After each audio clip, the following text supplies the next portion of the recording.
Dunia Arab dikabarkan sedang menunggu respons Qatar untuk melawan agresi Israel. Para analis menggarisbawahi 5 poin utama dengan menyentil soal kompromi, perisai hingga utamanya Amerika Serikat. Mengutip Tasnim pada 11 September, hal ini diutarakan oleh para analis dengan tanpa disebutkan siapa saja sosoknya. Namun mereka menggarisbawahi 5 poin utama tentang insiden serangan militer Israel yang targetkan Doha Qatar pada 9 September lalu. Dua di antaranya adalah bahwa kini media sosial dibanjiri pesan bahwa kompromi tidak memberikan perisai aman terhadap agresi Amerika dan Israel dan menyebutnya justru merobohkan perisai pertahanan. Hal itu diklaim justru membuat Qatar semakin rentan. Dengan kata lain, operasi Doha disebut dilaksanakan secara efektif dengan lampu hijau, dukungan penuh dan tentu saja peralatan Amerika. Sehingga kini semua orang sedang menunggu langkah balasan apa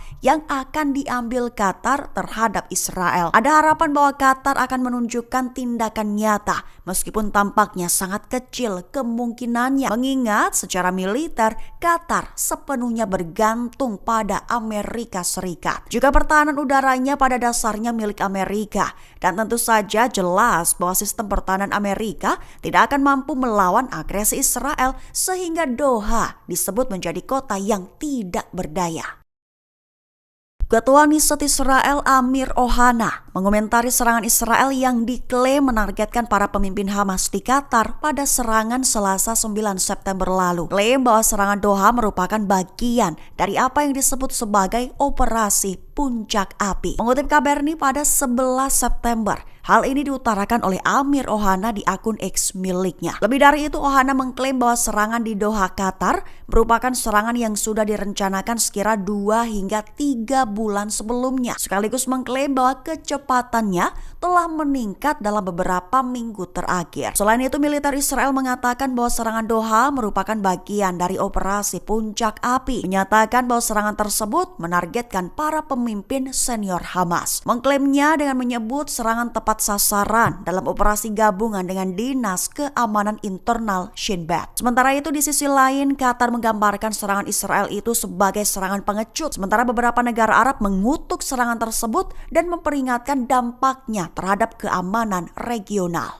Israel kembali menyerang ibu kota Yaman, Sanaa, dan disebut sengaja memicu serangan balasan. Ansarallah menegaskan sumpahnya untuk lawan agresi militer Israel tersebut. Mengutip Palestine Chronicle pada 11 September, hal itu diutarakan oleh juru bicara Brigadir Jenderal Yahya Sari pada Rabu 10 September 2025. Lebih tepatnya dikabarkan bahwa pesawat tempur Israel membom Sanaa dan wilayah Yaman lainnya. Memicu sumpah Ansarallah bersumpah bahwa dukungannya terhadap Gaza dan serangan terhadap Israel akan terus dilakukan. Adapun serangan udara Israel itu mengenai markas besar bimbingan moral di pusat kota, juga menghantam Kementerian Pertahanan hingga stasiun sektor medis di Jalan ke-60 di sana. Akibatnya menyebabkan kematian dan cedera di antara masyarakat. Adapun Sari menyatakan saat serangan udara Israel terjadi, pihaknya melakukan upaya pencegatan, mengklaim bahwa pasukannya telah berhasil menggagalkan sebagian besar serangan Zionis tersebut. Qatar menyerukan serangan balasan. Muncul pertanyaan apakah Israel akan berpotensi terkepung dari segala sisi atas perlawanan Islam. Mengutip Tasnim pada 11 September, hal ini diutarakan oleh Emir Qatar Sheikh Tamim bin Hamad Al Thani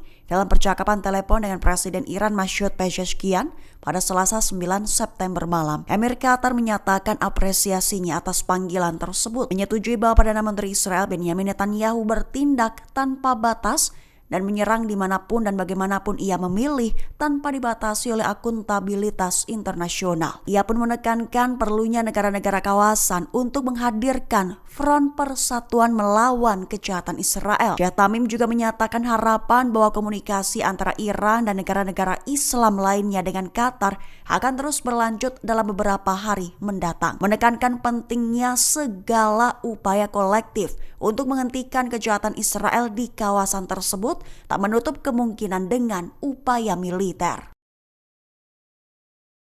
Qatar kecam pernyataan ceroboh dari Perdana Menteri Israel Benyamin Netanyahu. Serangan di Doha telah memicu gelombang kutukan global. Targetnya adalah Netanyahu. Mengutip Amayadin pada 11 September, kutukan global itu diantaranya datang dari Rusia, di mana Rusia menggambarkan serangan yang belum pernah terjadi sebelumnya itu sebagai pelanggaran berat terhadap piagam PBB. Lalu Perdana Menteri Inggris Keir Starmer mengutuk tindakan itu sebagai penghinaan terhadap mitra regional dan mendesak gencatan senjata segera. Lantas Sekretaris Jenderal PBB Antonio Guterres menyebutnya sebagai pelanggaran mencolok terhadap kedaulatan Qatar. Juga Presiden Iran Masoud Pezeshkian mengutuk keras serangan itu sebagai tindakan ilegal, tidak manusiawi dan anti perdamaian. Terakhir, Sekretaris Jenderal Hizbullah Naim Qassem mengatakan bahwa Hizbullah mendukung Qatar, sekaligus menyatakan bahwa agresi tersebut merupakan bagian integral dari proyek Israel Raya. Lantas di sisi Qatar sendiri mengecam keras pernyataan ceroboh Netanyahu menyusul serangan Israel sebelumnya, menyebutnya sebagai upaya memalukan untuk membenarkan pelanggaran kedaulatan dan hukum internasional, berjanji untuk mempertahankan kedaulatan Qatar dan mendesak penolakan global terhadap ancaman Tel Aviv.